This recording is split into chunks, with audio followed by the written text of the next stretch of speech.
ladies and gents.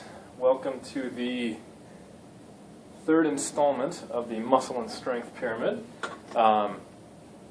So, quick recap. We've had energy balance, rate of weight gain and calorie intake as our kind of foundation of the pyramid, or at least our first level, and then macronutrients and fiber intake as the composition of those calories we get as our second level. And of course what we'll eventually talk about, which is extremely important, which I don't even think is deserving of a level, but it's so important that it's your lifestyle and behavior. We'll get to that in the last episode. So not really the foundation, but the first level. And now we've covered the easily quantifiable big picture stuff. You know, if you have your energy, your rate of weight gain, and the composition of that energy in place, at least if we're just talking about nutrition and not training, you've got probably 70–80% of things sorted out. So now we're going to start getting into the less important but still important aspects of the pyramid. Right smack dab in the middle is our micronutrients, vitamins. Well, micronutrients are vitamins and minerals. So we have vitamins, minerals, and water intake. So a really good discussion we're going to have today because so much of the time we're talking about your macronutrients. So just to kind of set the stage a little bit, macro means, big, micro means small. So the reason why we have macronutrients and micronutrients is that macronutrients you need in a much greater amount compared to micronutrients. If you notice that the amounts we're talking about when we talk about macronutrients are full grams, often the time the amounts we're talking about in micronutrients are itty-bitty fractions of that, milligrams on down, okay? Or if we do get up to grams, they're a couple of grams, right?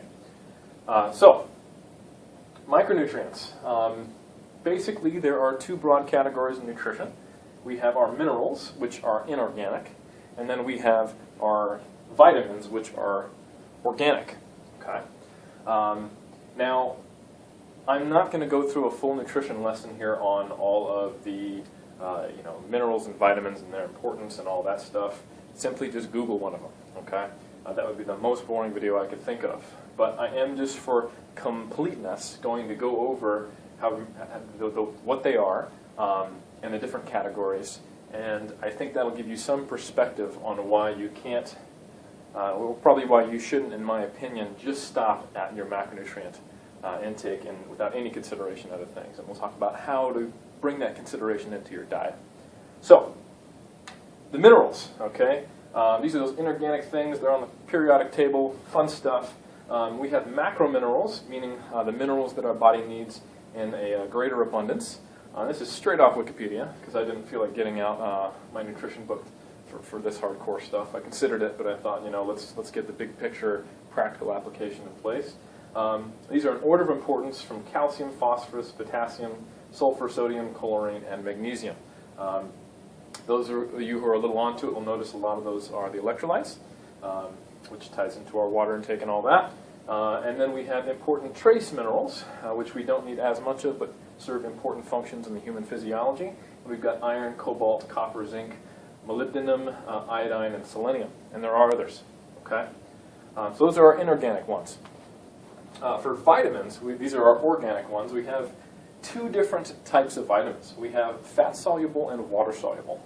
So what that means is that the way they're absorbed in the body is with the assistance of fat, for fat-soluble, through the intestine, and then or with the assistance of water. And the way we excrete these things are through urine and sweat, and then much slower through the process of getting rid of fat. So what that means, well, let's first get into it. Okay, so we have a bunch of vitamins.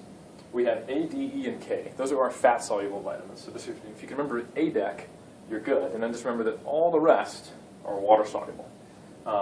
And I started to write them all out, and I thought that was nonsense because there's all these complicated names for the B vitamins. There's 8 of them, but basically there's like B1 through 6, and it's like 9 and 12, and I forget.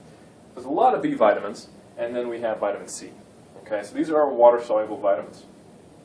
So there is some important things I want to kind of talk about, the differences between fat-soluble and water-soluble. Water-soluble, because we urinate constantly and we drink and we have such a a large amount of water processing through our body on a regular basis, that means that water-soluble vitamins are things that we need to make sure we replenish on a regular day-to-day basis. Okay? So it is harder to overdose on a water-soluble vitamin because you can simply urinate and get rid of the excess. However, it is easier to be deficient since we have such a high turnover rate. The opposite is true of fat-soluble. It is easier to overdose because it stays in our body longer. It's harder to get rid of. And likewise, it is more unlikely that you will be deficient unless it's just a consistent issue. It takes longer to have a deficiency build up in the fat-soluble vitamins. Okay? So that is kind of the big picture kind of background information that's good to have. Now what we need to think about is how do we ensure that our diet is set up so that we have respect to our minerals and our micronutrients and all that stuff. So the first one I want to talk about is the if it fits your macros flexible dieting mindset. And this is basically something that I would say I've been probably a part of promoting. I'm starting to focus on basically the nutrients versus just the food source. And really, we're still doing that. It's just now that we're giving respect to a broader range of nutrients. However, what I'm running into more, and it's probably because I'm dealing with a lot of folks in the middle of their contest season, is that if it fits your macros has become, what can I fit into these macros? What can I get away with? How can I satisfy these cravings and be focused on what can I eat versus how do I meet my nutritional needs? And you combine that with extreme hunger and dieting, and you can run into some issues with actually having some pretty ridiculous menus to meet some pretty well set up macros that can actually lead you running into problems here, okay, and problems here. So I like flexible dieting. I love it if it fits your macros, but there are some things we want to think about so that we don't run into issues with this to where it actually ends up short-circuiting our progress, okay? And this is the mindset of being inclusive versus exclusive. I would say that probably the if it fits your macros kind of approach to nutrition was in response to the extremely restrictive and unhealthy dieting that is traditional to bodybuilders, to where they run themselves into a corner of only having 4 or 5 foods they eat. Maybe 2 carb sources, no fruits during competition, but fruits in the off season, only fibrous vegetables, and then just lean protein sources. And if you have this kind of exclusive clean eating type of diet, will actually have you running into micronutrient deficiencies just as well as some of my contest preppers right now who are doing everything they can to fit in Pop-Tarts and silly foods in excess to the point where they don't have any micronutrient density in their diet. Either way, to an extreme, can have you running into problems with your nutrition profile. Okay, so what I want to introduce is a mindset of being inclusive versus exclusive. That means that these healthy foods that have basically a high micronutrient density, we want to think about including them in the diet versus trying to exclude things from the diet that might not have that nutrient density. There are very few, if any, foods that are actively unhealthy for you, that when you eat them, they harm your body. A Twinkie, a Pop-Tart, all these foods, the problem is that they're devoid of micronutrients. Not that they are not completely devoid, but compared to other whole foods, are typically devoid of the micronutrient profile. And that if they dominate your diet, then you can run into issues, right? So it's not that we need to remove them from the diet, it's that we need to make sure that we have included the quote-unquote healthy foods, okay? So this is something that my more old school guys, who I am actually, who went from old school to learning kind of about the approaches to focusing on nutrients versus food sources, tend to get instinctually. Yeah, I want to eat these healthy foods, and if I can work in this, awesome. I used to not be able to do that, that's great. The younger generation, it's almost this kind of like rebellion of, look what I can eat, bro, you mad? I'm in great shape. But then I get the email from them and it's like, oh, I'm really tired, my energy's really low, I'm really starving, and I don't know why, but I'm just super pale, and my sleep patterns are messed up, and we start running into problems when I find out, like, oh, well, what are you eating? And they start telling me, and we have issues with hunger adherence and possibly even micronutrient deficiencies. So, enough of my little rant on there, but basically the take-home message is I want you guys to focus on having an inclusive versus an exclusive diet. So we want to include those healthy foods, we want to ensure we have micronutrient density, but make sure you also have the foods you enjoy, you know? It's more a matter of making sure the diet is healthy versus making sure the diet is not unhealthy, okay? So good balance is always essential. So how do we do that? Okay, so fruit and fibrous vegetable intake. The reason why I'm focusing on these food sources is because typically the average bodybuilder is going to be good to go in terms of having adequate intake of micronutrient minerals that come from your starchy carbs, especially in the off-season, your meats, and dairies, especially in the off-season, things like that, eggs, and a lot of the micronutrients that come from those food sources. And what we need to make sure we also have intact is the fruits and veggies, okay?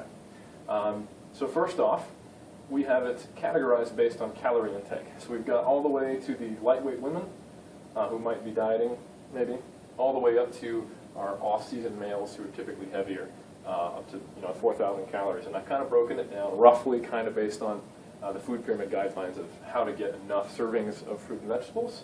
And we have cups per day of each, okay? So that means if you're eating 1,200 to 2,000 calories per day, you want to get a minimum serving of 2 cups of fibrous vegetables and fruit per day, okay? That may seem difficult, but sometimes if you're on a low-carb diet, it's very difficult to do that fruit part, but you can definitely look around and see what is the lowest, what has the best volumetric profile, which means the most volume of fruit and vegetable for the lowest amount of macronutrient and calories. So something like berries would be good versus a banana if you're trying to get a small amount of carbohydrates but a large amount of fruit in terms of volume. Okay, so think about that. And then as we get higher, we get up to 3 cups each for 2,000 to 3,000 calories, and then 4 cups each for 3,000 to 4,000 calories. If you're eating more than that, maybe eat 5 cups each, but you're going to have a tough time getting that many calories down if you're eating that much fruit and vegetables, and you're probably fine if you're up into the 3-4 cups apiece. So this is a good guideline I like. Benefit of this is when you're dieting, these foods tend to be high in fiber, high in satiety, and will probably make the diet more consistent. They're very low-calorie items, so you're going to feel like you're eating more food despite the fact that your calories are the same. So that's one of the downsides of a poorly set up food sources for if it fits your macros. If you're eating all very high energy density foods, you're going to feel like you're not eating anything and still getting the same amount of calories. Okay? So that's fruit and vegetables. And that, on top of well set up macros, is probably going to sort you out here. And if it doesn't, there's some things we can recommend during supplementation, especially during a diet, that should. But we'll get to that on that level. The final piece I want to talk about in this episode is water intake. So first off, I want you to count all your fluids except alcohol. Yes, even coffee, even things that we see as dehydrating, but alcohol we're not going to count because it is very dehydrating, okay, in comparison to things like coffee. Okay, basically it makes you urinate more. Okay, so all fluids, whether it's diet soda, milk, juice, water, or coffee or tea, count towards this intake. So keep that in mind. So a rough way of doing it is using body weight, which is good. It's a good place to start if you've never really tracked your water intake, but there is a better way, which we're going to talk about in a second. So to start, for the Americans out there and those who are used to the imperial system of pounds, 2/3 of your body weight in pounds in fluid ounces. Okay?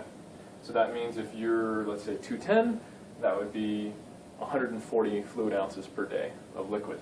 Okay? Now, for those of you who are going, what the hell is a fluid ounce, and I don't know my body weight in pounds, you can convert from kgs to pounds, 2.2 pounds per kilogram, and there are roughly 34 fluid ounces per liter. Okay? So hopefully that'll help you, and if you type things into Google, it'll automatically convert it. You can type in fluid ounces to liters, you can type in milliliters to fluid ounces, you can type in kilograms to pounds, and you can sort yourself out. Now that said, good guideline for those of you who don't really know how much you drink. A better way to do this, and I want to shout out and source Lyle McDonald, this is not my information, is that 5 of your daily urinations should be clear.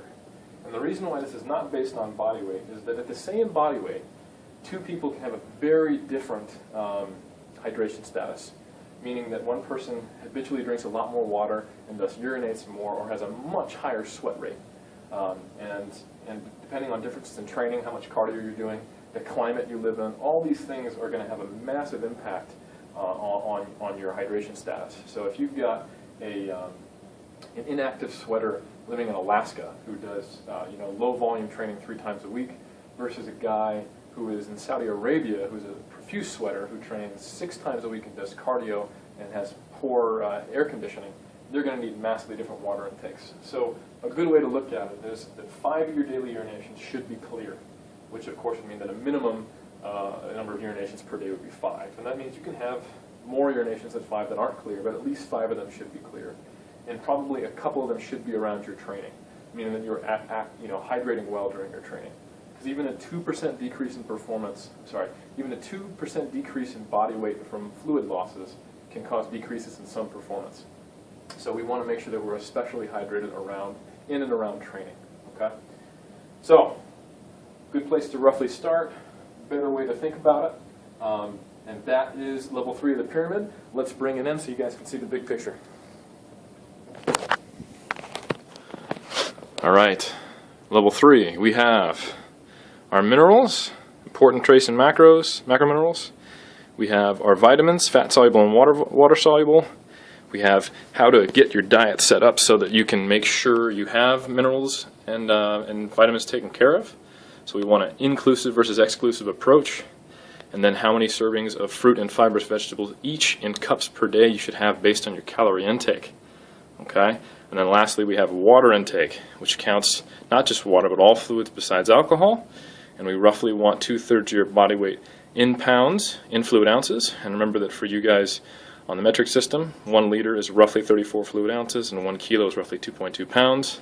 But an even better way to do it, thank you Lyle McDonald, is that 5 of your daily urinations should be clear, which would mean a minimum of 5 urinations per day. And I would go further to say that at least 1 or 2 urinations should happen during or after training. All right, guys, that's the pyramid, and I'll talk to you guys next time.